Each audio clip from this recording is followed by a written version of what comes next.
Monsieur le Président de la Commission des lois, Madame la rapporteure, Mesdames et Messieurs les sénateurs, le Sénat examine aujourd'hui la proposition de loi constitutionnelle visant à protéger et à garantir le droit fondamental à l'interruption volontaire de grossesse dans sa version adoptée en première lecture par l'Assemblée nationale le 24 novembre dernier.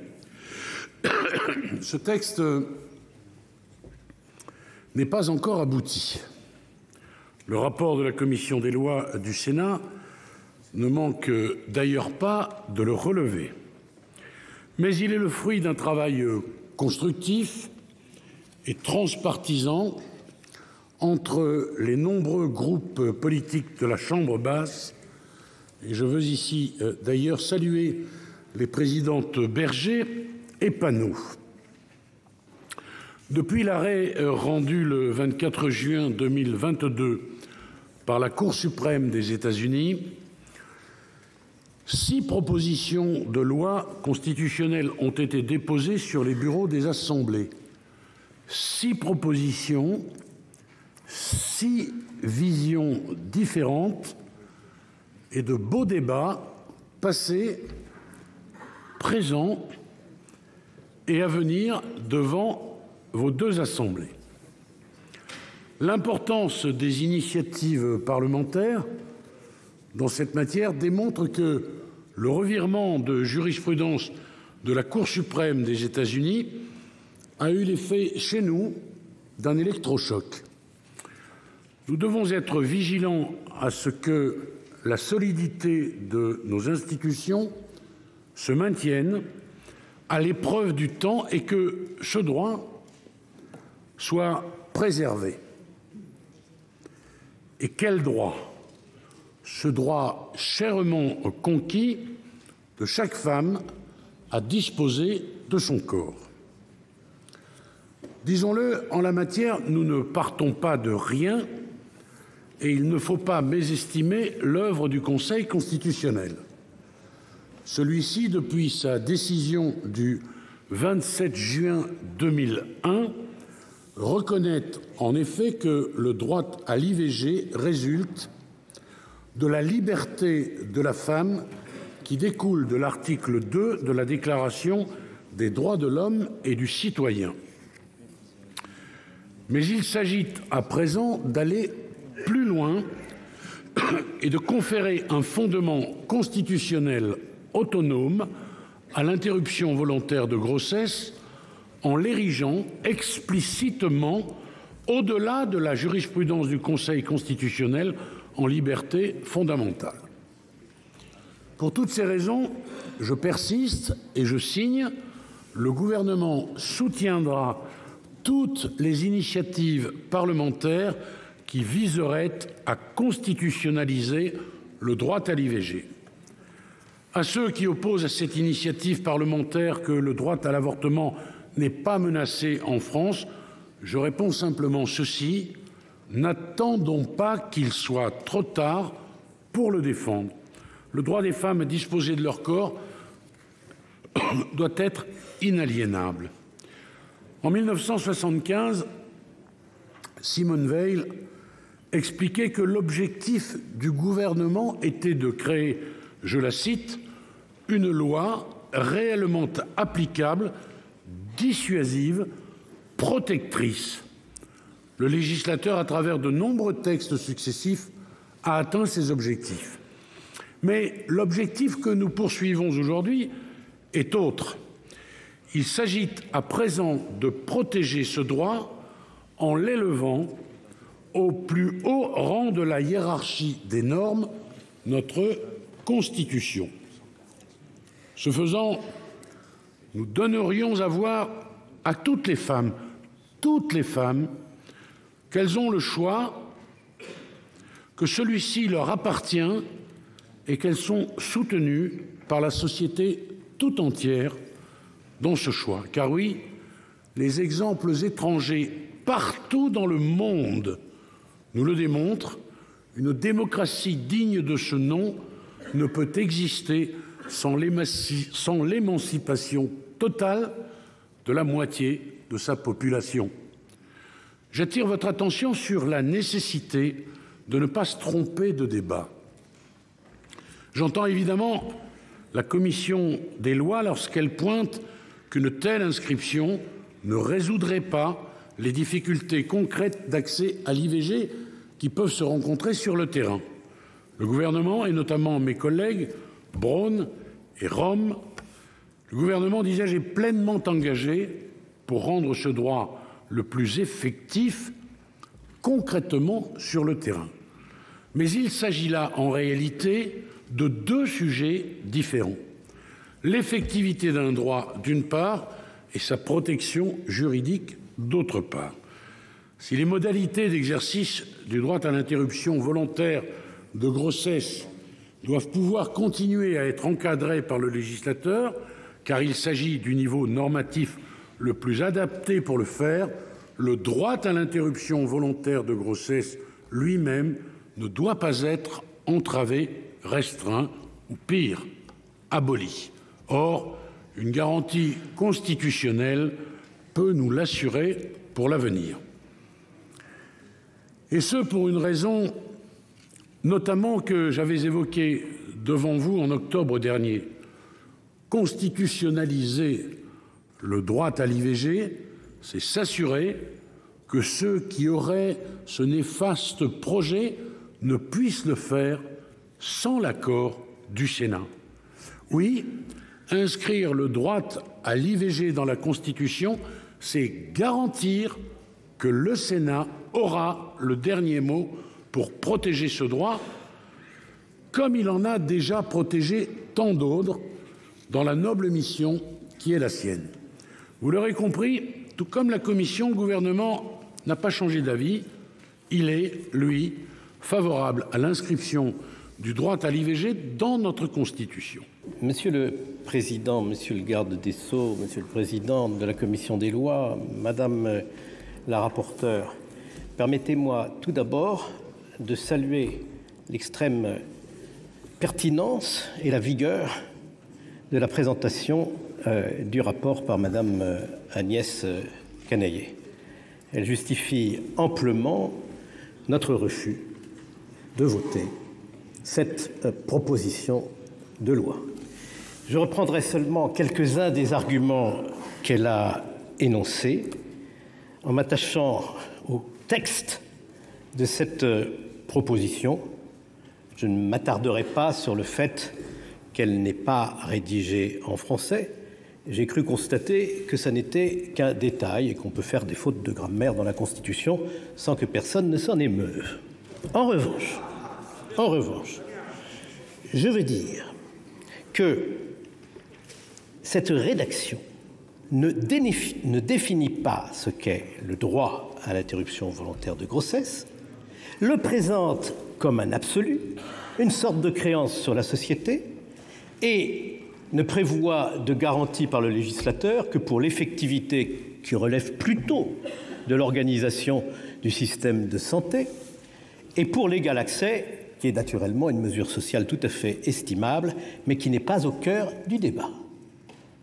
Ce qui est au cœur du débat, en revanche, c'est la substance de ce droit indéfini à l'interruption volontaire de grossesse que les auteurs de cette proposition prétendent voir reconnaître. Comme le garde des Sceaux l'a suggéré dans son intervention, l'idée que ce droit serait illimité et le mettrait à part de toutes les autres libertés constitutionnelles n'est pas exclue par la rédaction qui a été adoptée. Et il nous semble qu'on ne peut reconnaître un droit, une liberté, sans en prévoir aussi les conditions, c'est-à-dire les limites. Et c'est ce qui fait précisément l'équilibre de la loi Veil. Jusqu'à l'achèvement d'un certain délai, c'est la liberté de la femme qui prévaut. Après l'achèvement de ce délai, c'est la protection de l'enfant à naître, dont je m'étonne que personne n'ait parlé. Eh bien, cet équilibre fondamental, c'est celui qui précisément a fait accepter la loi Veil par la société française depuis près de 50 ans et qui justifie aujourd'hui qu'il y ait une forme de consensus autour du droit à l'interruption volontaire de grossesse tel qu'il a été défini par la loi Veil, même si elle a évolué au cours du temps par un certain nombre de réformes. Alors la question qui se pose à nous, c'est est-ce qu'il est pertinent d'inscrire une liberté ou un droit dans la Constitution ? Je réponds que c'est déjà le cas. L'article 1er prévoit l'égalité devant la loi. L'article 1er prévoit le respect de toutes les croyances. On y a ajouté les libertés locales avec l'organisation décentralisée de la République, l'égal accès des femmes et des hommes aux fonctions électives. On a décidé aussi que nul ne peut être condamné à la peine de mort. C'est donc bien un lieu qui permet d'accueillir des libertés que le pouvoir constituant, qui est souverain, et auquel on ne peut assigner aucune limite, veut voir consacré. Je propose une contre-proposition au texte qui nous est soumis. Et cette contre-proposition, elle vise à garantir l'équilibre de la loi Veil. Elle reprend l'énoncé d'une liberté qui a été reconnue par le Conseil constitutionnel dans sa décision du 27 juin 2001, et elle consolide cette liberté. Mais elle prévoit aussi que le législateur en détermine les conditions et donc les limites, comme l'a prévu la loi Veil. Et je crois qu'on ne peut pas sortir de cette équation. Il n'y a pas de droit absolu. Il y a une liberté déjà reconnue et que nous pouvons écrire dans la Constitution, mais à la condition qu'il y ait une conciliation entre les droits de la femme enceinte de mettre fin à sa grossesse et la protection de l'enfant à naître après un certain délai. Voilà, Monsieur le Président, ce que je voulais vous dire. Monsieur le garde des Sceaux, vous avez dit tout à l'heure, rappelant une formule célèbre, qu'il ne fallait toucher à la Constitution que d'une main tremblante. Les vôtres sont restés dans vos poches. Et il me semble qu'on aurait tout de même intérêt, puisque vous critiquez un certain nombre de rédactions, à voir celles que le gouvernement pourrait nous soumettre après avis du Conseil d'État pour engager un processus qui aurait de meilleures chances d'aboutir. Vous restez sur le banc de touche, libre à vous. C'est un confort que nous ne voulons pas vous donner durablement, car le verrou du Sénat peut être levé et vous serez alors mis face à vos responsabilités. Merci, chers collègues. La parole est maintenant à Madame Colette Mélot pour le groupe Les Indépendants pour 4 minutes.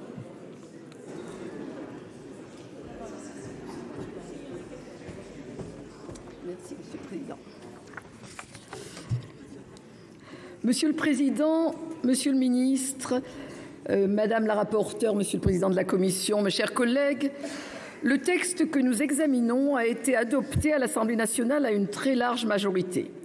Il vise à faire de l'IVG un droit constitutionnel. Sa rédaction était initialement identique à celle du texte rejeté par notre Chambre en octobre dernier. Elle a été modifiée par les députés lors de son examen en séance publique pour favoriser son adoption. Notre groupe considère que toute femme doit avoir la possibilité d'interrompre sa grossesse lorsqu'elle le décide, dans le cadre du régime établi par la loi. Ce régime, comme bien d'autres, est le fruit d'un équilibre délicat entre la liberté de la mère, d'une part, et la sauvegarde de la dignité de la personne humaine, d'autre part. Certaines évolutions législatives étrangères font craindre un recul des libertés. Un revirement de jurisprudence de la Cour suprême américaine a ainsi rendu aux États le droit d'interdire ou d'autoriser l'interruption volontaire de grossesse. Il s'agit d'un retour en arrière manifeste. Plus proche de nous, la législation a été durcie en Pologne et en Hongrie, réduisant fortement l'accès à l'IVG. Il reste d'ailleurs interdit à Malte. Les reculs de cette liberté se traduisent par des poursuites pénales, tant pour la mère que pour le médecin. Comme nos concitoyens, ces évolutions nous inquiètent. Dans notre pays, l'interruption volontaire de grossesse n'est pas aujourd'hui menacée politiquement. Les délais ont ainsi récemment été allongés de 12 à 14 semaines. Aucun parti politique de l'arc républicain ne plaide pour la remise en cause de l'IVG. Cependant, ce qui menace l'IVG, c'est bien davantage le manque de moyens, le manque de médecins qui transforme cette intervention en parcours de la combattante. Le gouvernement s'est dit favorable à la constitutionnalisation de l'interruption volontaire de grossesse. Si cette proposition venait à être votée en termes identiques, il faudrait encore la soumettre à un référendum pour que la Constitution soit modifiée. Nous avons cru comprendre qu'il y a quelques réticences à mener un tel référendum, y compris d'ailleurs parmi les auteurs de la proposition de loi. Dans ces conditions, il sera difficile d'expliquer pourquoi l'Assemblée nationale et le Sénat ont débattu longuement et à plusieurs reprises d'une constitutionnalisation sans que ces débats n'aient en rien amélioré l'accès de nos concitoyennes à l'IVG. Nous l'avons dit, notre groupe est très attaché aux libertés individuelles et notamment à celle d'interrompre une grossesse. Nous souhaitons également que nos concitoyennes bénéficient d'avancées concrètes. À cet égard, il nous semble nécessaire de densifier l'offre de soins sur notre territoire. La problématique des déserts médicaux est bien connue de notre Assemblée. Elle a de graves conséquences, et notamment en matière d'IVG. Il conviendrait également d'améliorer l'accompagnement des femmes décidant d'avorter tout au long de leur parcours, notamment quant à la gestion des délais. Trop de femmes sont encore contraintes de se rendre à l'étranger pour avorter. Que ces femmes soient mineures ou non, qu'elles aient été victimes d'agressions ou non, l'interruption volontaire de grossesse est toujours une épreuve. Il est de notre devoir d'accompagner au mieux les femmes qui y ont recours. Les membres de notre groupe, les indépendants République et Territoires, sont unanimement favorables à la liberté d'avorter. Certains s'interrogent sur l'intérêt de son inscription dans la Constitution. Chacun votera donc selon ses convictions. En ce qui me concerne, je ne prendrai pas part au vote car les termes de la loi Veil me paraissent suffisamment équilibrés. Merci, chers collègues. La parole est maintenant à Madame Mélanie Vogel pour le groupe écologiste pour 4 minutes.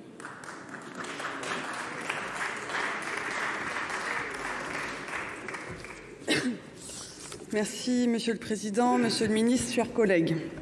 Alors que nous nous prononçons aujourd'hui encore sur l'introduction du droit à l'IVG dans la Constitution, je souhaitais d'abord saluer le travail de l'Assemblée nationale, ce vote qui a rendu si fiers les Françaises et les Français et le sens de l'intérêt général qui a été celui de Mathilde Panot, d'Aurore Berger et de toutes celles et ceux qui, à gauche comme à droite, ont su se rassembler autour d'un impératif bien plus grand que nos désaccords politiques.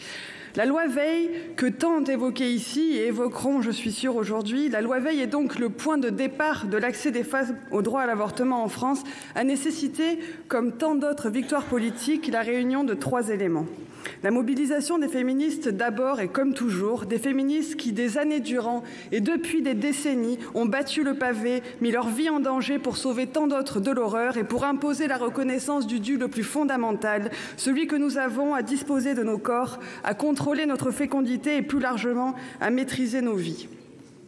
La détermination et la responsabilité de la gauche ensuite, d'une gauche qui a su, à un moment donné de l'histoire, et quand bien même la loi Veil était loin, bien loin de notre idéal, rendre l'imparfaite mais nécessaire victoire possible. Et enfin, et c'est de cela, et profondément de cela, au fond, dont il est question aujourd'hui, de la dignité d'une partie de la droite, une certaine partie de la droite qui, en dépit des pressions, du conservatisme et de l'idéologie violemment sexiste et misogyne qui pétrissait alors une bonne partie de ses rangs, s'est allié à un combat dont aucun digne représentant de la nation ne pouvait persister à freiner l'aboutissement. Nous sommes aujourd'hui dans une situation foncièrement similaire. Parce qu'elle est tant attachée à ce qui constitue l'une des conditions les plus fondamentales de l'égal accès à la citoyenneté, 86% de la population française souhaite voir le droit à l'IVG entrer dans la Constitution. Dans ces 86% se trouvent tant de vos filles, de vos petites filles et de leurs amis, toutes celles et ceux qui savent, dans leur chair, qu'il n'est jamais, quand il est question d'IVG, de protection superflue et qu'il vaut toujours mieux trembler d'une main pour protéger des droits que se tétaniser pour refuser de le faire. Pas pour le symbole, ni pour l'esthétique, mais par la responsabilité immense que nous confère la conscience aiguë que nous avons des menaces qui planent toujours sur les droits des femmes et de la force de ce message d'espérance que la France peut aujourd'hui envoyer au monde entier. Car si la France n'est pas un pays magique, protégé de la marche du monde, immunisé contre les reculs, elle est aujourd'hui un pays tout particulier. Un pays que pas seulement les Américaines, mais les Polonaises, les Maltaises, les Hongroises, les Allemandes, les Italiennes, les Iraniennes, les Chiliennes regardent. Parce que ce pays peut, aujourd'hui, dans cette période si sombre pour les droits des femmes, tracer enfin un chemin d'espoir et de progrès. Je ne sais pas, chers collègues, combien d'entre vous, aujourd'hui, choisiront quel camp. Mais je sais profondément une chose, comme je crois intimement beaucoup ici le savent. Ceux qui voteront aujourd'hui en faveur de l'inscription du droit à l'avortement dans la Constitution n'auront jamais, jamais honte de leur vote. Notamment quand viendra le jour où le Conseil constitutionnel censurera une loi attaquant le droit à l'IVG et que les autres auront tout le mal du monde à expliquer à leurs petites filles qu'ils auront tout fait pour œuvrer à les protéger. En ce qui nous concerne, parce que dans les moments de bascule de l'histoire, nous saurons toujours où est notre responsabilité. Nous sommes prêtes et prêts à voter un texte qui, même s'il venait à l'issue du débat à ne pas pleinement nous satisfaire, permettrait de poursuivre l'avancée de notre pays vers cette grande victoire, protéger un droit avant qu'il soit menacé, car évidemment, quand il sera trop tard pour agir. Je vous remercie. Merci, chers collègues. La parole est maintenant à Monsieur Xavier Iacovelli pour le groupe RDPI pour 4 minutes.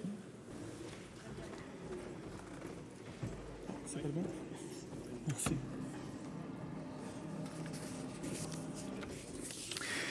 Monsieur le Président, Monsieur le Garde des Sceaux, mes chers collègues, le 19 octobre dernier, le Sénat rejetait la proposition de loi constitutionnelle de notre collègue Mélanie Vogel visant à protéger et à garantir le droit fondamental à l'interruption volontaire de grossesse et à la contraception.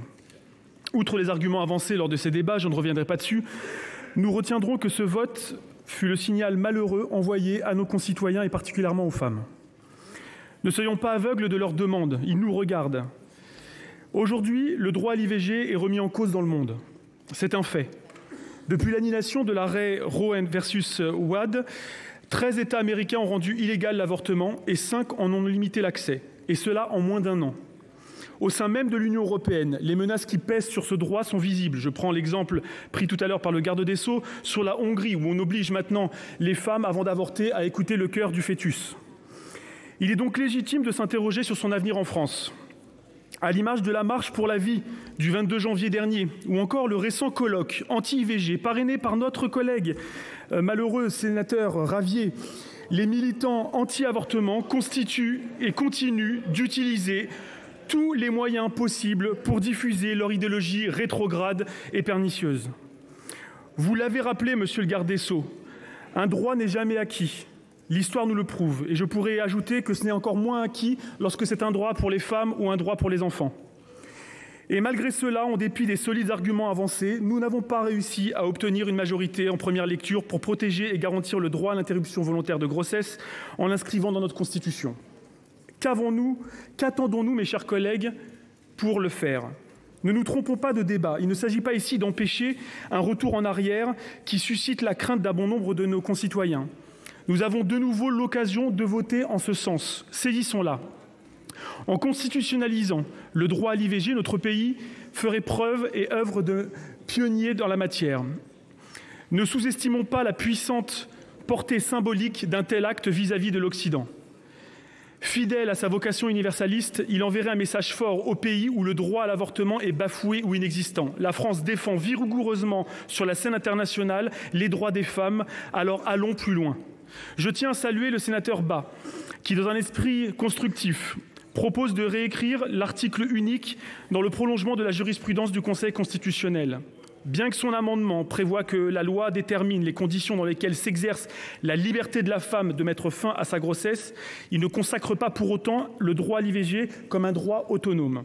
Pour aller plus loin, mes chers collègues, j'ai donc déposé un sous-amendement dont l'adoption consisterait, selon moi, une avancée significative en termes de rédaction, notamment en faisant apparaître les notions d'effectivité et de libre accès à ce droit.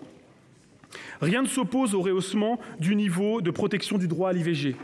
La Constitution, par référence au préambule de 1789 et de 1946, ainsi qu'aux articles 1er et 66-1, reconnaît déjà une série de droits et de libertés fondamentaux.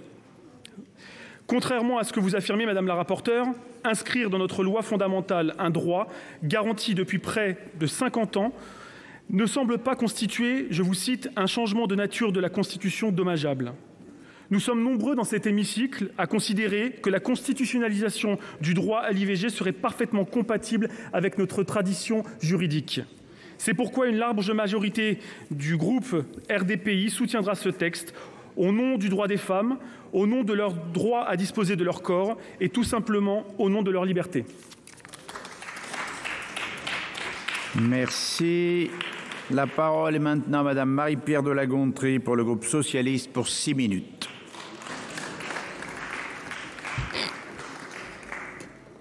Monsieur le Président, Monsieur le garde des Sceaux, Madame la rapporteure, mes chers collègues, n'oubliez jamais, il suffira d'une crise politique, économique, religieuse pour que les droits des femmes, nos droits, soient remis en question. Votre vie durant, vous devrez rester vigilante. Voilà ce que déclarait Simone de Beauvoir il y a un demi-siècle.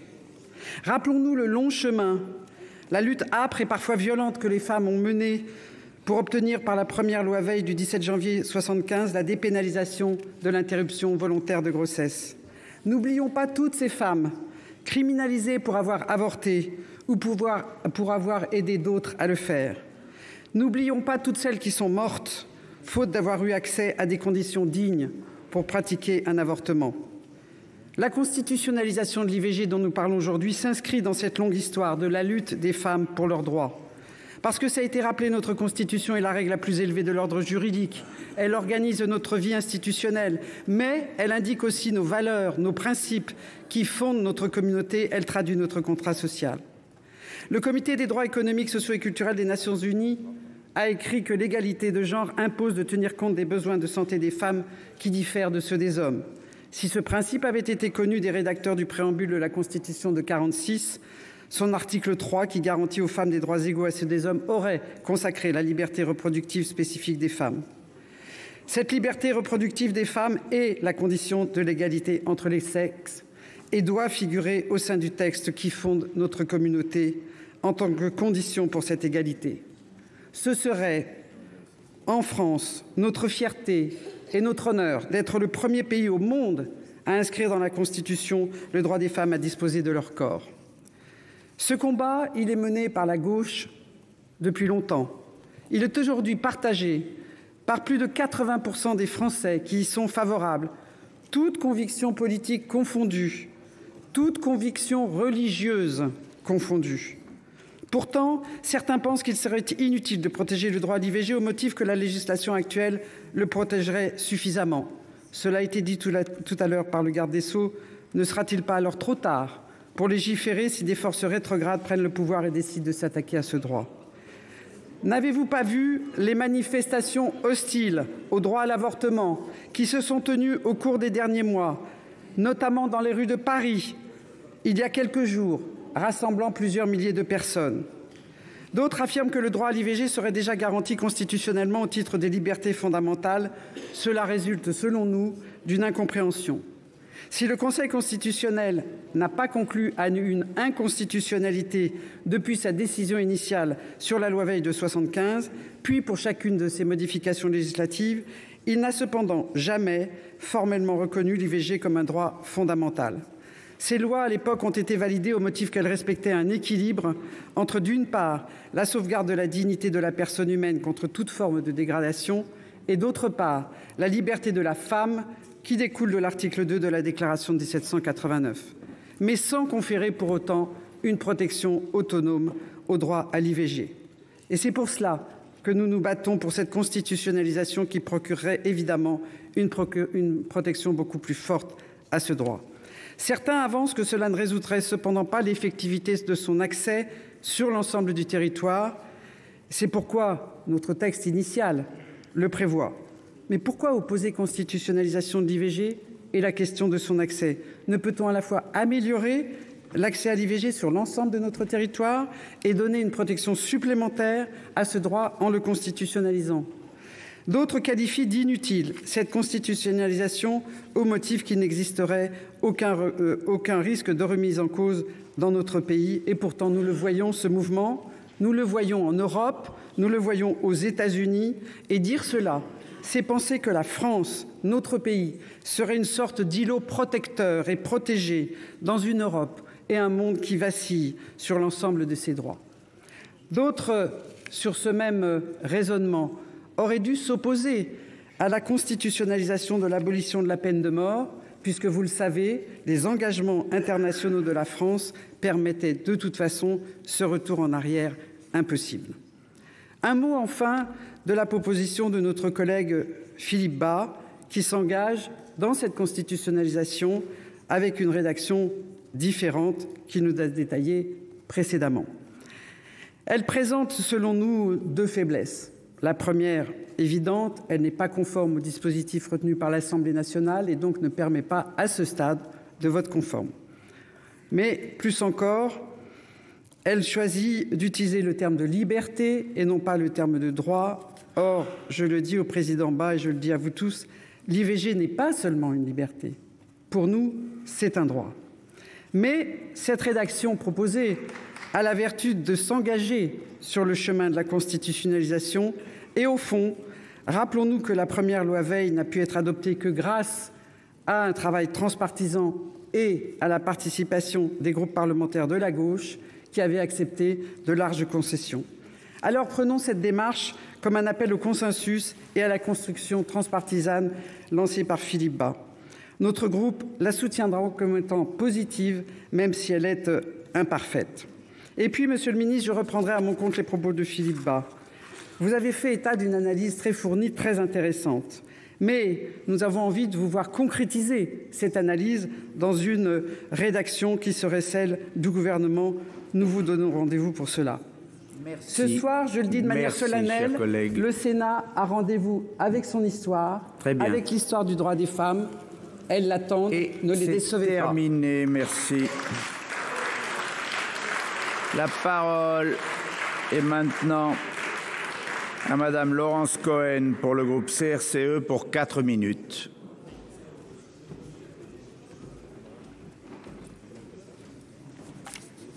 Monsieur le Président, Monsieur le Garde des Sceaux, mes chers collègues, Gisèle Halimi affirmait déjà en 1973 « Il y a dans le droit d'avortement de la femme une revendication élémentaire, physique de liberté ».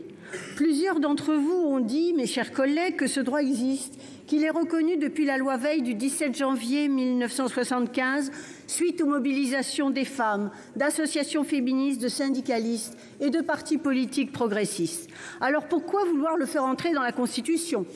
Il est indéniable qu'en 2023, l'avortement continue de rencontrer une opposition certaine que nous vivons ici même, dans cet hémicycle, mes chers collègues. Quand il s'agit de faire progresser les droits des femmes, il est toujours des voix pour exiger de les encadrer, voire de les limiter, surtout concernant la liberté d'avoir ou non un enfant. C'est une situation que l'on retrouve en France, en Europe et dans le monde. En plus de ces blocages idéologiques, j'ai déjà eu l'occasion de développer ici même les embûches matérielles qui entravent le droit à l'avortement dans notre pays. Fermeture des CIVG, manque de personnel pratiquant l'interruption volontaire de grossesse, T2A, double clause de conscience. Les femmes les plus touchées sont évidemment les femmes précaires qui n'ont pas la possibilité d'aller à l'étranger et laissent ainsi passer le délai légal. C'est une petite musique qu'on connaît bien et qui présente quelques similitudes avec les années 70. J'espère donc que le Sénat va se saisir cette fois-ci de cette PPL pour consolider le droit à l'IVG si chèrement acquis. Le constitutionnaliser est une opportunité qu'il faut saisir, car si le Conseil constitutionnel a toujours jugé les lois relatives à l'interruption volontaire de grossesse conformes à la Constitution, il n'a pour autant jamais consacré ce droit sous la forme d'un droit fondamental. Ainsi, l'IVG ne bénéficie que d'une protection législative et non constitutionnelle. Aujourd'hui, une loi qui porterait atteinte au droit à l'IVG ne serait pas censurée. Mes chers collègues, la volonté de constitutionnaliser le droit à l'avortement n'est pas nouvelle et ne date pas de la décision de la Cour suprême des États-Unis du 24 juin 2022. Cela fait 11 ans, depuis 2012, que le Parti communiste porte cette idée décédée et le groupe CRCE avait déposé une proposition de loi en ce sens dès 2017. Nous le répétons comme nous l'avions soutenu récemment lors de l'examen de la proposition de loi constitutionnelle déposée par notre collègue Mélanie Vogel et dont nous avions été co-signataires. Il est grand temps de conférer à l'interruption volontaire de grossesse le statut de droit fondamental et de l'inscrire dans la Constitution afin de s'assurer que l'accès à l'IVG ne puisse être affaibli, voire supprimé par des dispositions législatives. Pour y parvenir, il faut voter la loi conforme à celle qui a été adoptée à l'Assemblée nationale, ce qui, au vu du rapport de force, semble quelque peu incertain. Néanmoins, depuis octobre et le rejet ici d'une première PPL constitutionnelle, les débats dans la société ont peut-être contribué à faire évoluer certaines positions. C'est ainsi que notre collègue Philippe Bas souhaite faire bouger les lignes avec un amendement situé à l'article 34 de la Constitution, comme nous le défendions au groupe CRCE. Sa rédaction, la loi détermine les conditions dans lesquelles s'exerce la liberté de la femme de mettre fin à sa grossesse, nous pose question et nous inquiète sur la latitude possible laissée aux législateurs de revenir sur certaines avancées, notamment en substituant le mot liberté au mot droit. Cela étant, nous sommes conscients que cet amendement, s'il est adopté, représente une ouverture pour permettre à la PPL constitutionnelle de poursuivre son parcours législatif.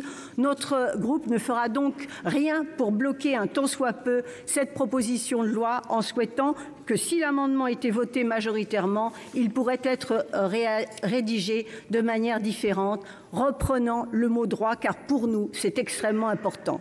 Mes chers collègues, comme nous y invitent les associations féministes, dont certaines sont ici présentes et que je salue, soyons le premier pays qui garantisse le droit à l'interruption volontaire dans la Constitution.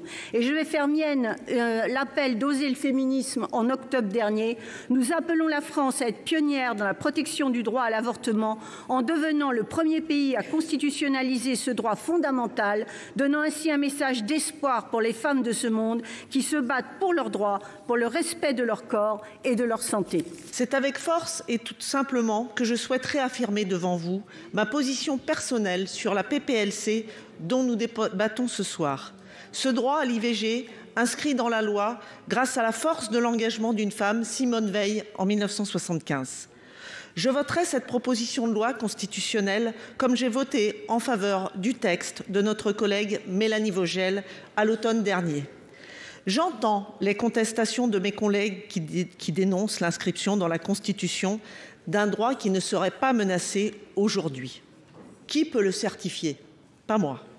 J'entends les opposants à l'IVG qui profitent de ce débat pour s'opposer à ce droit, voire qui nous intimident ou qui nous menacent. Parce que l'IVG doit demeurer un droit fondamental pour les femmes, inscrivons-le dans la Constitution. Je voterai ce texte tout en étant consciente qu'il ne constitue pas une fin en soi. Le vote aujourd'hui est une étape, un signe envoyé à toutes les femmes, un signe envoyé au gouvernement. N'oublions cependant pas que graver l'IVG dans notre Constitution n'aura de légitimité que si son accès demeure garanti partout sur notre territoire pour toutes les femmes. Nous pouvons nous accorder, je crois, sur cela. Actuellement, il ne l'est toujours pas. Ce vote nous oblige à y remédier au plus vite. C'est un impératif de santé publique face à un délit de non-assistance à femme en danger. Au-delà des rédactions proposées, la question qui nous est posée ce soir, chers collègues, elle est simple. Souhaitons-nous consolider ce droit à l'IVG? Ma réponse est oui. Je vous remercie. Merci. La parole est maintenant à Madame Elsa Schalk.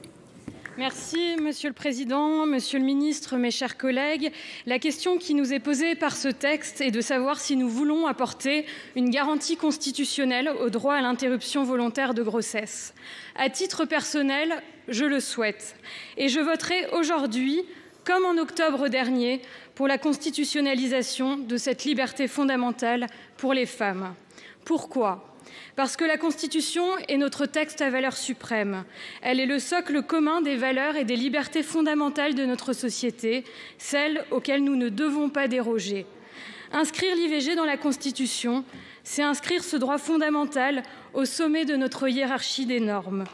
C'est sacraliser un droit qui a fait l'objet de très nombreux combats pour faire partie de notre patrimoine juridique fondamental.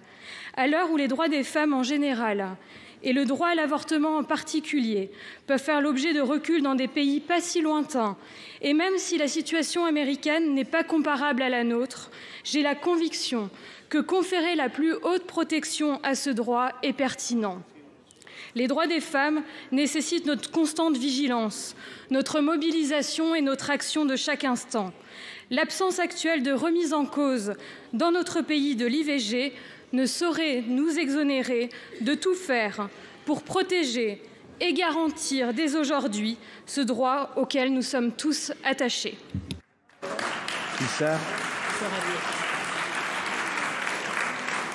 La parole est maintenant à Madame Muriel Jourda.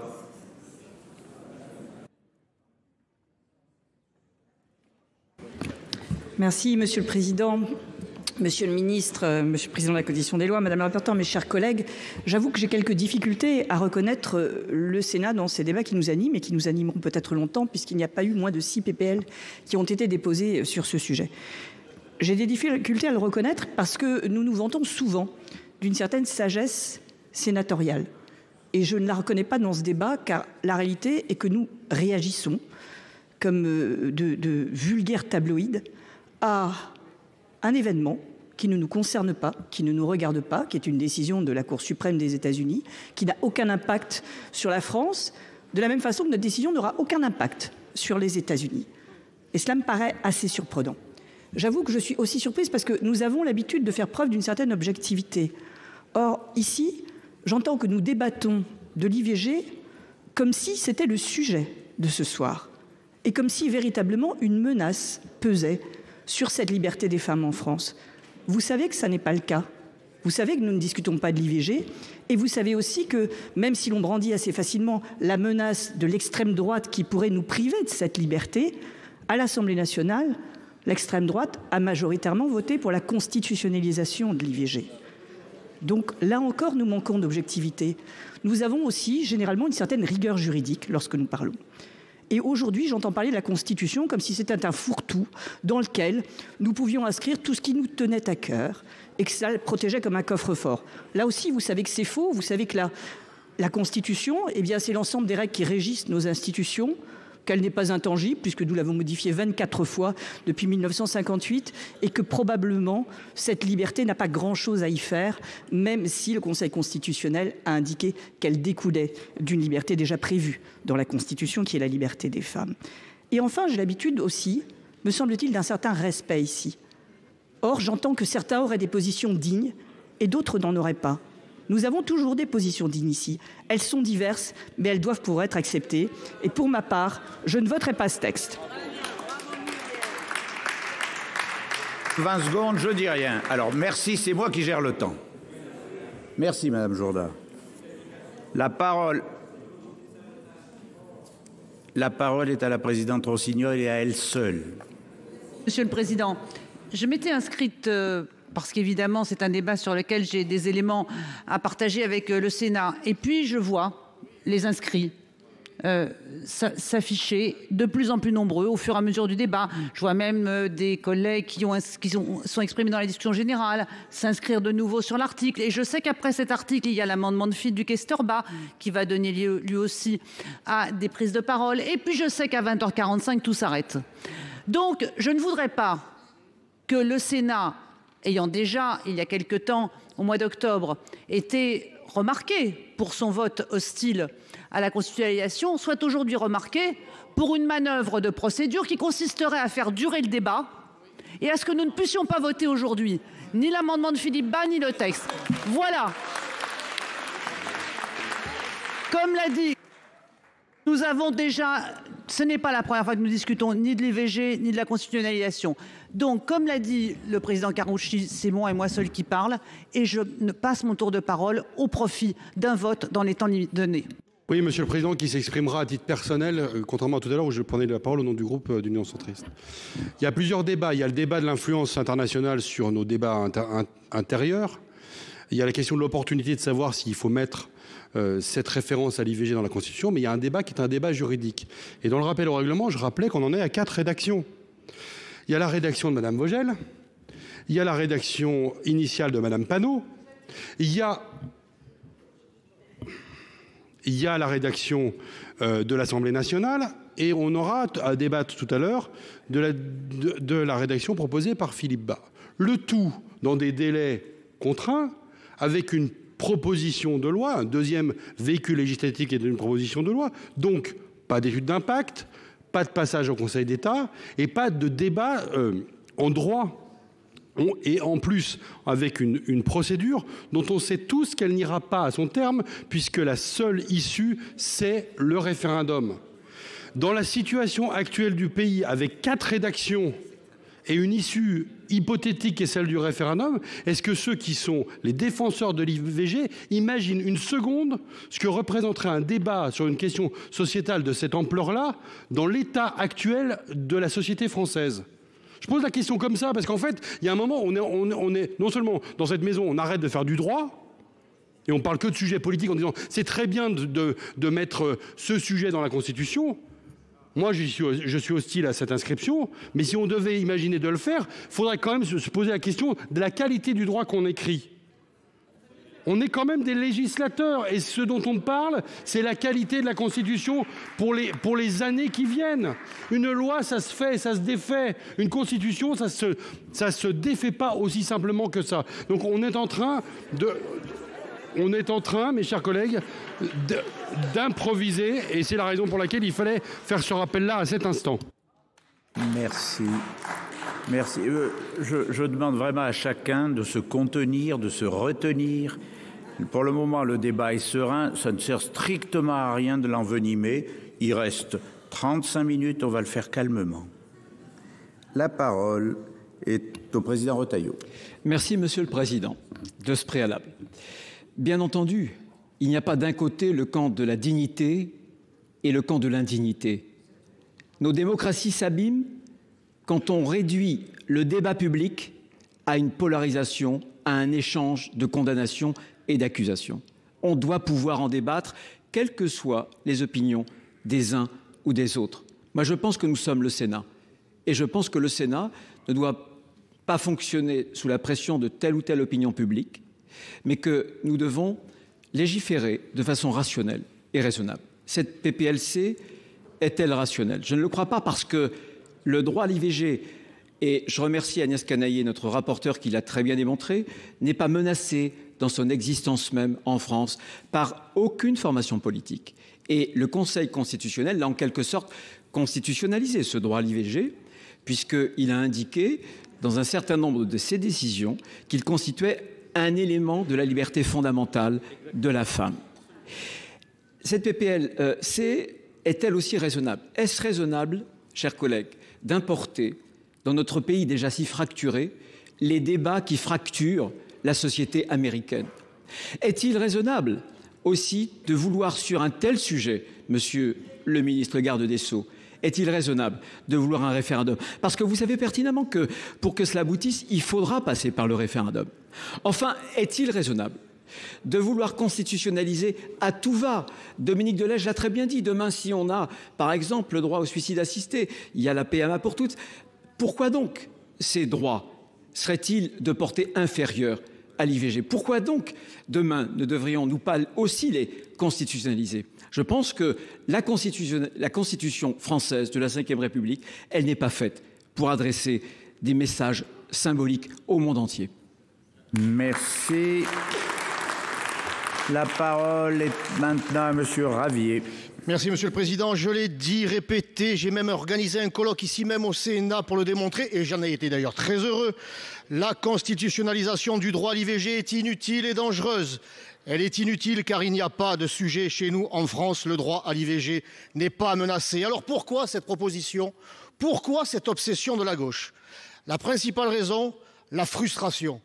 La frustration politique. La loi de dépénalisation de 1975. Tout de suite, donnez-moi la parole tout de suite. La séance est suspendue. Huissier, évacuez la tribune. Évacuez la tribune. Si jeune et... est déjà idéologiquement contaminé. Naturellement, et comme il se doit, nous saurons qui a invité ces personnes. C'est la règle. C'est la règle. Je vous rappelle que l'article 91 du règlement du Sénat prévoit que le public admis dans les tribunes se tient assis, découvert et en silence, et que toute personne donnant des marques d'approbation ou d'improbation est exclue sur le champ.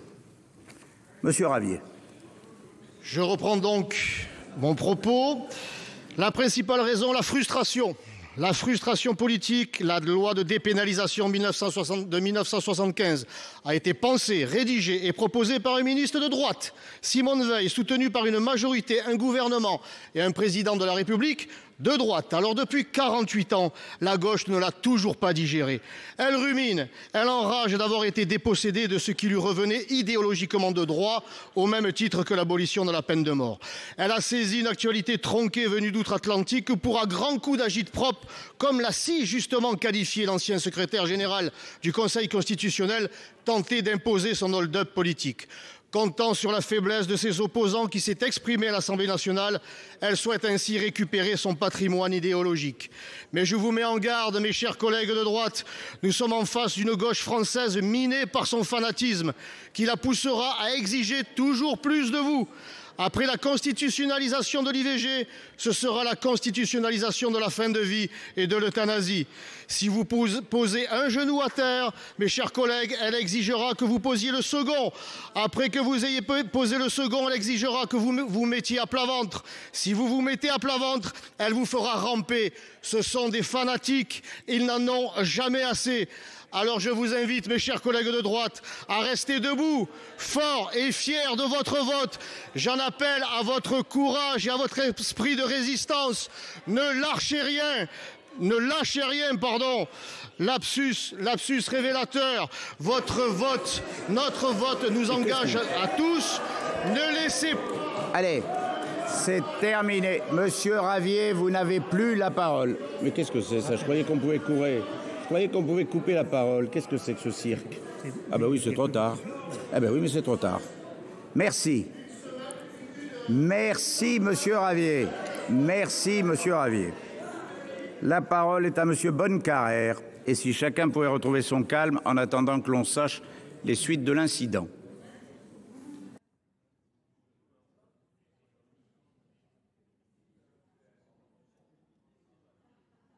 Remettez le micro.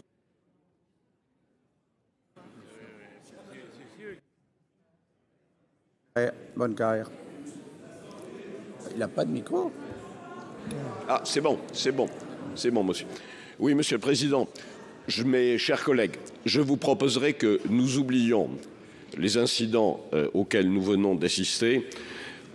Il est bien évident qu'ils desservent la cause qu'ils voudraient défendre et je suis quand même trop respectueux, même si je ne partage pas les positions qui ont été présentées par les soutiens de cette proposition de loi. Je suis trop respectueux de l'importance que vous apportez à ce sujet pour que nous ayons une appréciation par rapport à ce type d'incident. Je vous propose vraiment que nous les oublions.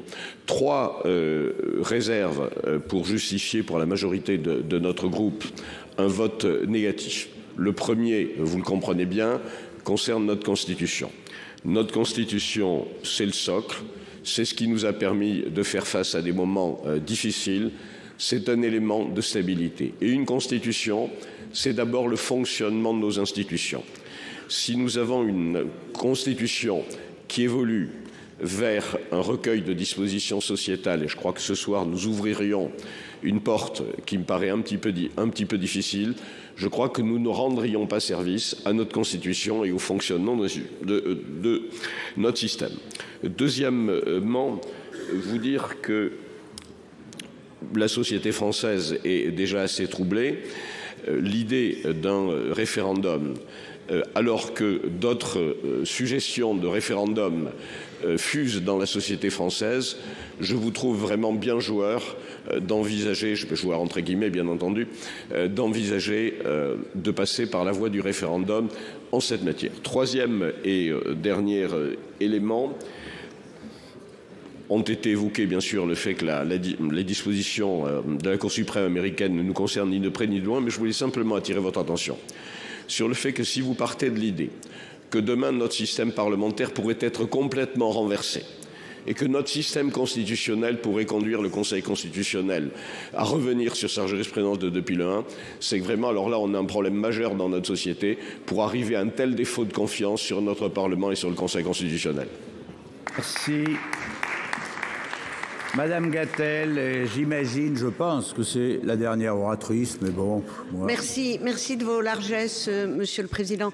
Je vous remercie de nous rappeler à l'apaisement. Le sujet dont nous parlons est un sujet éminemment important. Il s'agissait dans un premier temps de permettre l'effectivité d'un droit et nous avons fait un pas de côté sur une autre réponse à une question qui est celle de la capacité de notre pays à faire respecter un droit qui est celui du droit à l'IVG, qui a été porté par une femme qui appartient à la même famille politique que nous, les centristes. Et que je regrette qu'ici, nous oublions parfois que nous sommes un lieu de raison, un lieu de fabrique de la loi, un lieu d'opinion et un lieu de liberté. Et que je voudrais dire que je soutiens parfaitement les propos qui ont été tenus par le rapporteur. Elle a un discours extrêmement rigoureux et factuel.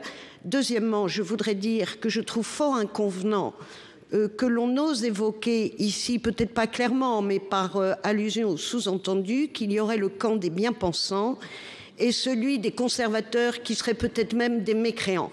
Et enfin, je refuse, avec tout le respect que j'ai pour nos collègues socialistes, et je sais l'importance qu'ils accordent à ça, je refuse qu'à la sortie de cette PPL, si elle n'était pas votée parce que le temps n'aurait pas été respecté, on incombe la responsabilité à ceux qui ont aussi le droit de s'exprimer et qu'il appartient à chacun, quand on a une niche, de choisir ses sujets et le temps qui est donné. Je vous remercie. Merci. Eh bien, nous allons passer à l'amendement de Monsieur Philippe Bas, qui a la parole. Merci, Monsieur le Président, mes chers collègues. Je vous propose d'effacer totalement la proposition qui nous vient de l'Assemblée nationale pour écrire que la loi détermine les conditions dans lesquelles s'exerce la liberté de la femme de mettre fin à sa grossesse. C'est une formule qu'on retrouve fréquemment dans l'énoncé des libertés constitutionnelles. Elle permet de préserver l'équilibre de la loi Veil. Je me réjouis que sur tous les bancs, on ait manifesté un si fort attachement à la loi Veil. Elle permet aussi au législateur de ne pas abdiquer ses droits en faveur du pouvoir constituant, car la loi Veil pourra continuer à évoluer. Vous savez que si elle avait été cristallisée dans la Constitution, aucune évolution n'aurait été possible, y compris celle des dernières années. Et donc là, le sujet reste un sujet législatif, mais s'il y avait un changement de la jurisprudence du Conseil constitutionnel, la liberté de la femme enceinte de mettre fin à sa grossesse serait préservée. Je ne crois à aucun moment à une telle évolution jurisprudentielle. C'est pour ça que je reconnais bien volontiers que cette garantie réelle est aussi virtuelle. Mais après tout, pour le cas où il y aurait une telle inflexion de la jurisprudence du Conseil constitutionnel, je ne vois pas pourquoi nous nous priverions de l'avantage d'avoir inscrit dans le marbre de la Constitution une liberté qui est déjà reconnue comme une liberté de rang constitutionnelle par le Conseil constitutionnel, et cela depuis plus de 20 ans, une liberté d'ailleurs à laquelle nous sommes tous profondément attachés. Merci. Je précise tout de suite, mais vous l'avez vu sur le tableau, qu'il n'y a plus de sous-amendement, donc il n'y a que l'amendement de Philippe Bas. Avis de la commission sur cet amendement. Madame la rapporteure. Oui, merci Monsieur le Président. Alors effectivement, cet amendement modifie entièrement et considérablement la proposition de loi, mais nous émettrons, et la commission a émis un avis défavorable. En effet, cet amendement est contraire à la position qui a été adoptée et votée par le Sénat en octobre dernier, puisque nous restons cohérents. Nous pensons que la loi Veil garantit l'avortement en France et que c'est une garantie forte pour les femmes et qu'il n'y a pas lieu de constitutionnaliser alors qu'il n'y a aucune remise en cause de l'IVG en France aujourd'hui. À supposer que cet amendement, comme l'indique l'auteur, ne change rien à l'existant, alors on peut se poser la question de à quoi sert-il ? Nous sommes opposés, je l'ai déjà dit, à la constitutionnalisation pour le symbole. Et la commission des lois s'est toujours opposée à un droit strictement expressif. Sur le fond, en fait, mais l'auteur le reconnaît, cet amendement n'apporte rien, n'ajoute rien au droit positif, puisque l'article 34 de la Constitution prévoit déjà que la loi détermine les garanties fondamentales accordées aux citoyens pour l'exercice des libertés publiques et donc intègre évidemment le droit à l'interruption volontaire de grossesse. De plus, et je le redis, et je pense qu'il est important que la Constitution de 1958 ne soit pas un catalogue de droits et de libertés qui en changerait la nature. Catalogue de droits et de libertés parce que, évidemment, c'est sans fin. On pourrait en ajouter d'autres, comme la liberté de la femme, la liberté du mariage, la liberté d'entreprendre, etc., etc. Et ensuite, Simone Veil avait elle-même dit, et je le redis, qu'on ne constitutionnalisait pas pour le symbole, qu'on constitutionnalisait simplement pour ajouter un droit nouveau, ce qui n'est pas le cas pour cet amendement. Ensuite, et enfin, si vraiment on considère qu'il est nécessaire de constitutionnaliser, de consacrer la jurisprudence du Conseil constitutionnel, notamment en ce qui concerne l'interruption volontaire de grossesse, alors, chers collègues, il manque une partie du raisonnement émis par le Conseil constitutionnel, puisque l'amendement ne fait pas expressément référence à la nécessaire conciliation avec la sauvegarde du principe de dignité de la personne humaine, que le Conseil constitutionnel concilie toujours avec la liberté pour la femme de mettre fin à sa grossesse. Et enfin, dernier argument, je réitère que nous sommes dans le cadre d'une proposition de loi et cette procédure impose le recours au référendum, et engager un référendum sur ce sujet n'est absolument pas responsable. C'est pour ça que nous émettons un avis défavorable. Merci. Avis du gouvernement, monsieur le garde des Sceaux. Merci, monsieur le président. Monsieur le questeur Philippe Bas, tout à l'heure, vous avez dit que j'avais les mains dans les poches, n'est-ce pas ? Je dois vous rappeler que non seulement je n'ai pas les mains dans les poches, mais je n'ai pas non plus la langue dans la poche, et que j'ai exprimé à de nombreuses reprises le fait que le gouvernement soutiendrait les initiatives parlementaires.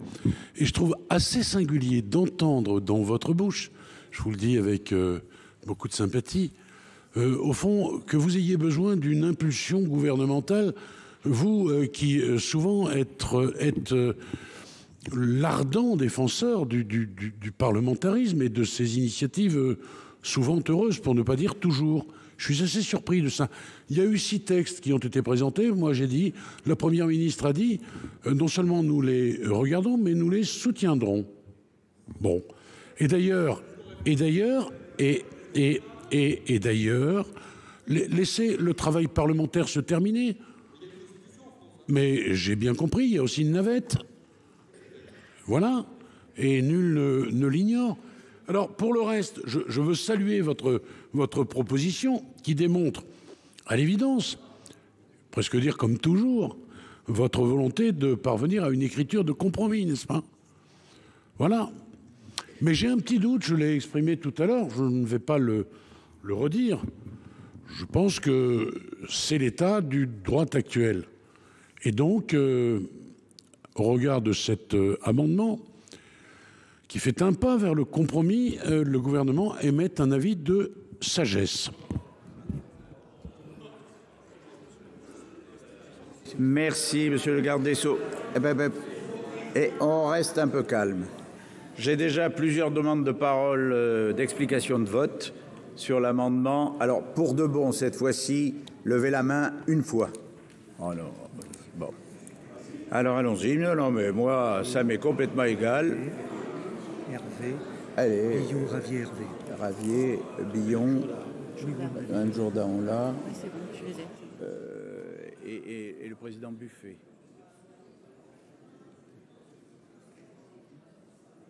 Pas de regret. On y va.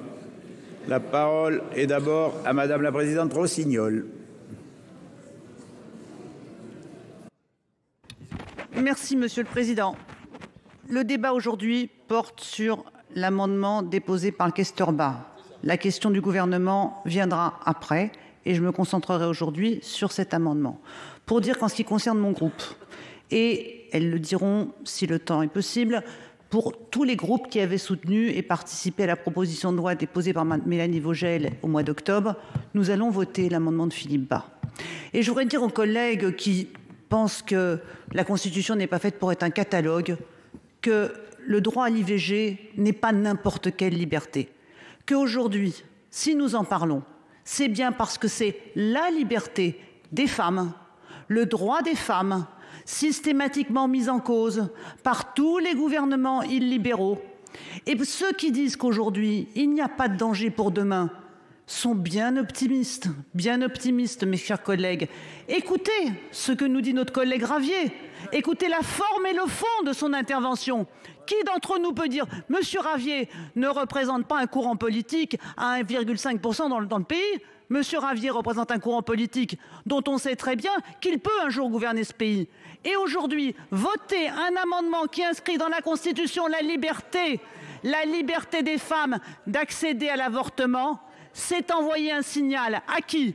Non pas aux jeunes gens qui manifestaient il y a 10 jours en demandant au Sénat de ne pas voter la constitutionnalisation, envoyer un signal à tous les progressistes qui veulent la constitutionnalisation, à ces 81% de Français. Notre vote, il dira à qui nous parlons, aux adversaires de l'IVG ou à ceux qui promeuvent les droits des femmes. Voilà, parce que les seuls qui vous ont demandé aujourd'hui les seuls qui nous demandent de ne pas voter la constitutionnalisation, les seuls qui manifestent pour ne... Il y a des manifestations, ils nous demandent de ne pas le voter. Ce sont les adversaires de l'IVG. À eux, il faut dire non. Nous votons parce que nous défendons le droit des femmes, leur liberté. Leur liberté. Aucune femme ne peut en être privée. C'est ce que dit l'amendement Bas et nous le voterons. Merci de participer à la sérénité. Allez, Madame Cohen. Alors, mes chers collègues, c'est quand même assez, disons, troublant de voir que dès qu'il s'agit d'aborder l'interruption volontaire de grossesse, il y a un débat qui devient extrêmement passionné et beaucoup de tumulte. Moi, je veux simplement dire, mes chers collègues, écoutez les arguments au lieu de vociférer.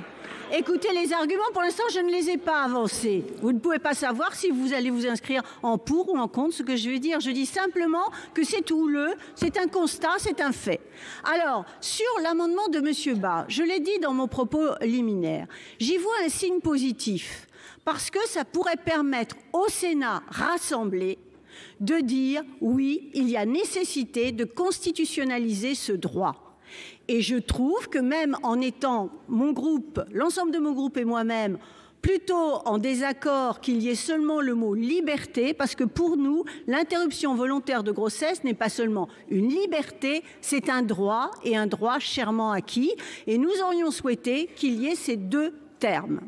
Après, je vous appelle à la réflexion. Pourquoi ? Quand il s'agit de ce droit à l'interruption volontaire de grossesse, il est toujours indispensable de faire des compromis et de l'encadrer, voire de dire ce que j'ai entendu, là encore c'est un fait, on ne peut pas tout mettre n'importe quoi dans la Constitution. Demandez, entendez ce que nous demandons, c'est-à-dire que ce droit soit considéré comme un droit fondamental, parce que c'est un droit fondamental pour les femmes, qui sont des êtres majeurs, à égalité dans ce pays et dans le monde, de pouvoir décider d'avoir une grossesse ou pas, quand elle le souhaite. Pour moi, pour l'ensemble de mon groupe, c'est un droit fondamental. Et je pense que par rapport à ce qui se passe dans le pays, il y a des collègues d'autres camps politiques ou d'autres bancs politiques qui peuvent partager ça. Donc, je vous encourage à réfléchir et à voter l'amendement de M. Bas. Madame Jourda.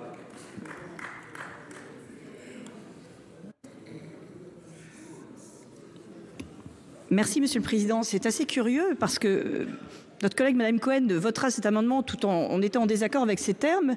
Et moi, je ne le voterai pas tout en pensant que c'est plutôt une amélioration par rapport à la rédaction initiale, puisque effectivement, il me paraît plus juridiquement précis, car un droit et une liberté, ça n'est pas tout à fait la même chose. Et sans pouvoir disposer du temps nécessaire pour retracer l'existence de cette liberté, c'est effectivement une liberté et non pas un droit. Et on peut au moins reconnaître ce mérite à l'amendement de Philippe Bas, qui est de dire exactement ce que sont les choses. Pour autant, je reprendrai, mais évidemment beaucoup plus rapidement, l'argumentation de Madame le rapporteur. Cette liberté pour les femmes de pouvoir recourir à l'avortement, elle découle déjà d'une liberté constitutionnellement reconnue et nous n'allons pas inscrire dans la Constitution toutes les libertés qui découlent de la Constitution elle-même, sauf à en faire effectivement un code qui serait tout à fait inutilisable et qui ne servirait plus à ce à quoi est destinée la Constitution, je le rappelle. Et pour finir, puisqu'il me reste quelques secondes, je voudrais tout de même rappeler, comme je l'ai fait tout à l'heure, mais manifestement il faut le rappeler, que nous ne sommes pas ici entre partisans de l'IVG et opposants à l'IVG, comme je l'entends. On peut parfaitement ne pas voter ce texte et être tout à fait favorable à cette liberté des femmes de recourir à l'IVG. Et évidemment, on peut dire que les droits ne sont jamais acquis, les libertés ne sont jamais acquises, c'est exact. Mais il faut quand même être sérieux. Depuis 1975, les parlementaires, quelle que soit leur opinion sur la question, car il y a des parlementaires qui sont opposés à l'IVG, ils en ont parfaitement le droit, n'ont jamais déposé un quelconque texte pour revenir sur la loi Veil. Et toutes les modifications qui ont été faites et qui sont au nombre dont 7 ont toujours rendu plus aisé l'exercice de cette liberté. Alors arrêtons de nous faire peur pour des choses qui n'existent pas. Aujourd'hui, rien n'est menacé et il ne sert à rien d'entrer dans la loi fondamentale une liberté qui n'a rien à y faire. Si la parole est à Madame Billon.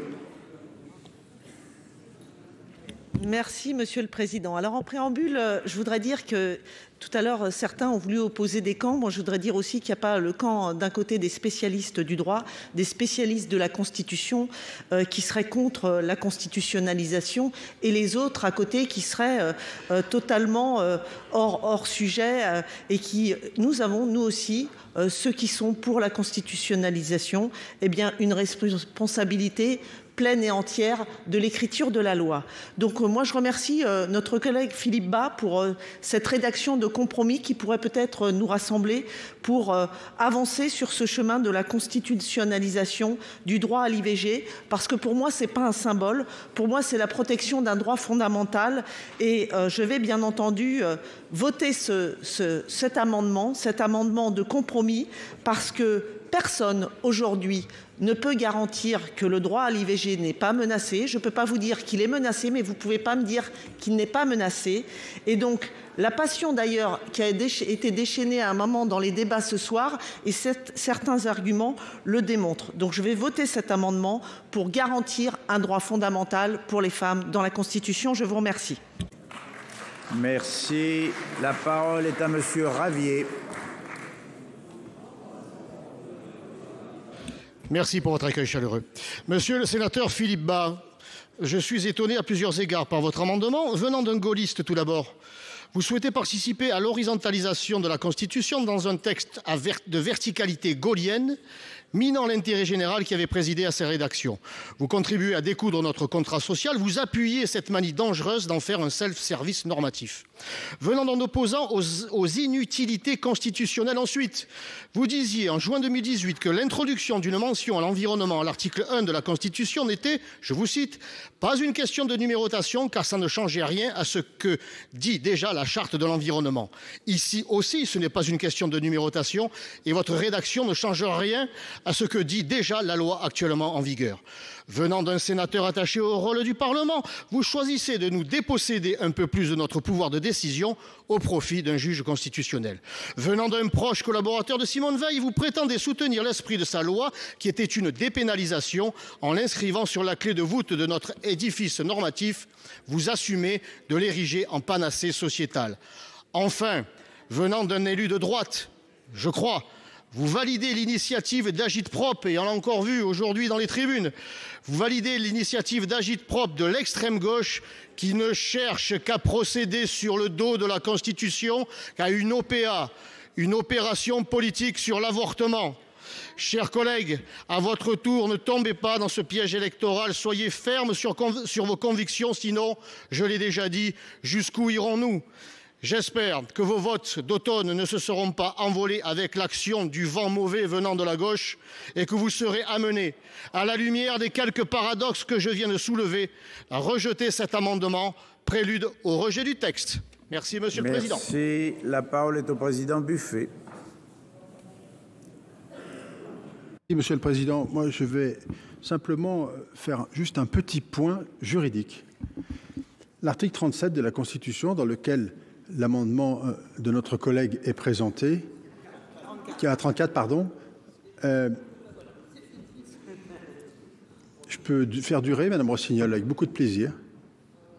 J'ai la possibilité de le faire. Ce n'est pas mon objectif, mais je peux le faire si vous le souhaitez. Il n'y a aucune difficulté. D'ailleurs, je vais discuter un peu avec quelques collègues en attendant. Je disais donc que l'article 37 a une vocation première qui est de répartir à la fois le pouvoir de l'exécutif et le pouvoir législatif. C'est sa seule vocation. Il est le résultat du fait que, sous la 4e République, les pouvoirs n'étaient pas clairs, l'instabilité était présente et que le constituant de 58 a voulu clarifier les choses. Ce qui fait que l'inscription de cet amendement à cet endroit-là ne changera rien, son effet juridique. Il n'y aura pas en tous les cas l'effet juridique que vous souhaitez, puisque c'est la jurisprudence du Conseil constitutionnel qui continuera de s'appliquer. C'est simplement ce que je voulais dire pour que chacun ait bien conscience des enjeux. Voilà, merci. Monsieur Delège.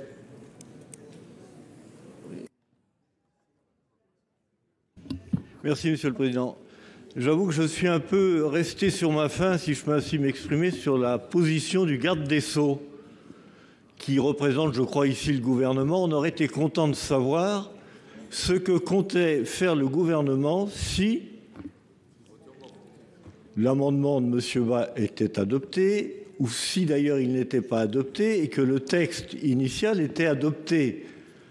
Parce que nous avons été un certain nombre à vous questionner sur les intentions et le calendrier, si c'était opportun d'organiser un référendum dans le contexte actuel, et vous ne nous avez pas répondu. Je le regrette parce que ça mériterait un éclaircissement, tout ça. En tous les cas, un certain nombre de collègues seraient contents de savoir ce que compte faire le gouvernement avec cette affaire, au-delà de nous dire que vous soutenez. On aimerait savoir comment vous allez soutenir. Puis la deuxième observation que je voulais faire, c'est que, malgré tout le respect que je porte à notre collègue Philippe Bas, qui est un fin juriste, j'avoue que j'ai du mal à voir l'apport dans la Constitution de la formule qui consiste à dire « la loi détermine les conditions dans lesquelles s'exerce la liberté de mettre fin à sa grossesse ». C'est déjà le cas. Donc qu'est-ce que ça apporte de plus, sinon d'introduire un article supplémentaire et le terme, non pas d'IVG, mais de fin de grossesse. Donc je pense qu'il faut dire les choses en vérité. La proposition de Philippe Bas ne change rien, d'ailleurs il le reconnaît lui-même, donc je ne vois pas l'intérêt d'aller changer quelque chose qui ne change rien. Allez, Madame Eustache-Brinio.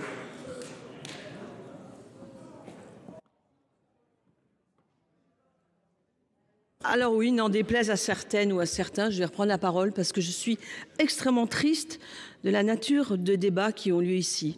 On a d'abord un texte sur la constitution de l'IVG, puis en fait on a un débat de fond sur l'IVG parce qu'on veut absolument nous entraîner dans un discours qui consiste à dire il y a les gentils qui sont pour l'IVG et puis de l'autre côté il y a les méchants qui sont contre l'IVG. Ce n'est pas le débat d'aujourd'hui. Ce n'est pas le débat d'aujourd'hui. Et je suis désolée, moi je fais partie d'une génération qui dit merci à Simone Veil et j'ai pas de leçon à recevoir d'un camp, quel qu'il soit. Quel qu'il soit. Nous avons tous eu nos combats, nous avons tous eu nos engagements et aujourd'hui, l'IVG, personne ne le remet en cause. Personne. On veut nous emmener vers une discussion qui n'est pas celle de ce texte de loi et je suis désolée de dire à certains des collègues, ce n'est pas digne du Sénat. Allez, dernier orateur inscrit, monsieur Loïc Hervé, à moins que d'autres. Oui, encore. Et plus même. Monsieur le Président, Monsieur le Ministre, mes chers collègues, j'entends le débat sur des personnes qui seraient des spécialistes de la Constitution et d'autres qui ne le seraient pas. Moi, en règle générale, je doute avant de décider et je n'ai aucune certitude. Et ce débat, depuis le début d'ailleurs, me fait réfléchir et me fait cheminer. Ce dont je suis sûr, c'est que la rédaction constitutionnelle qu'on doit choisir, si c'est le choix du législateur constitutionnel souverain ou si c'est le choix du peuple, si demain le président de la République convoquait un référendum, chaque mot doit être pesé au trébuchet. On en est à 4 rédactions. Il n'y a même plus la référence à l'IVG explicite dans l'amendement de Philippe Bas imputé à l'article 34. C'est vous dire le fait que certains d'entre nous veulent tellement qu'il y ait une référence à l'interruption volontaire de grossesse dans la Constitution qu'ils sont prêts à en accepter n'importe quelle rédaction. Et donc c'est la raison pour laquelle cette 4e rédaction qui a été présentée comme une rédaction de compromis. J'aimerais savoir entre qui et qui. Ben oui, un compromis c'est entre des personnes qui ont des avis différents. Donc si la rédaction du questeur Philippe Bas est une rédaction de compromis, j'aimerais savoir entre qui et qui. On en est à 4 rédactions et je pense que cette 4e rédaction qui ne parle même plus de l'interruption volontaire de grossesse pose une vraie difficulté. Donc je voterai contre puisque si l'amendement de Philippe Bas est adopté, l'article est à nouveau rédigé et ça emporte adoption de la proposition de loi. Si j'ai bien compris, Monsieur le Président, ce serait peut-être pas mal de le rappeler avant le vote. Dernier orateur pour de bon, le président Retailleau.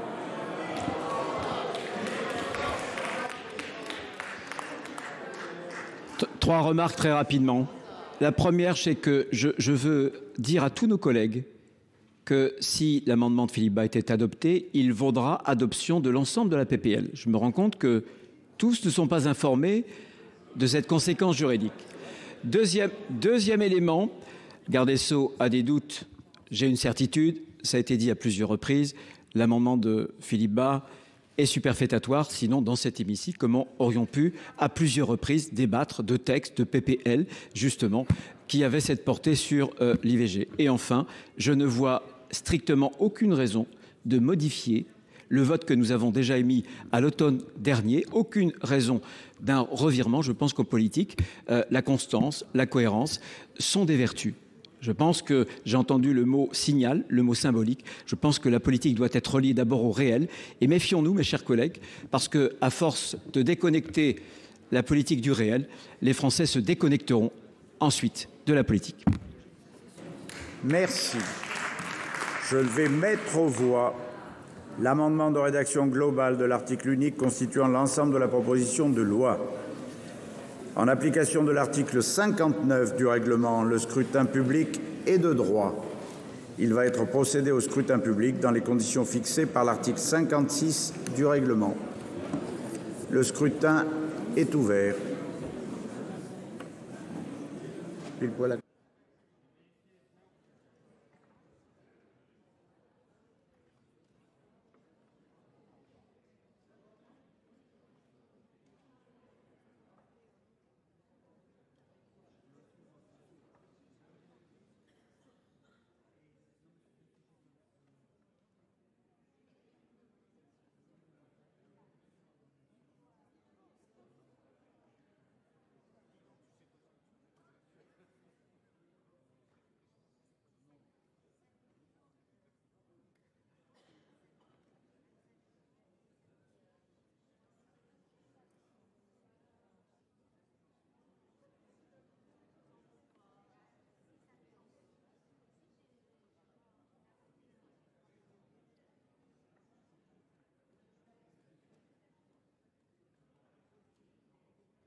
Je demande à voter. Le scrutin est clos.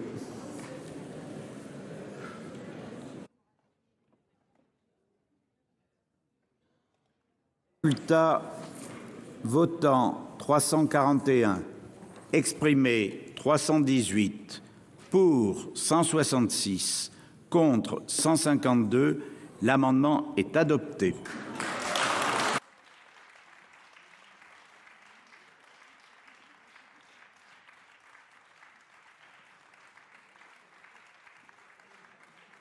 De loi est donc adopté.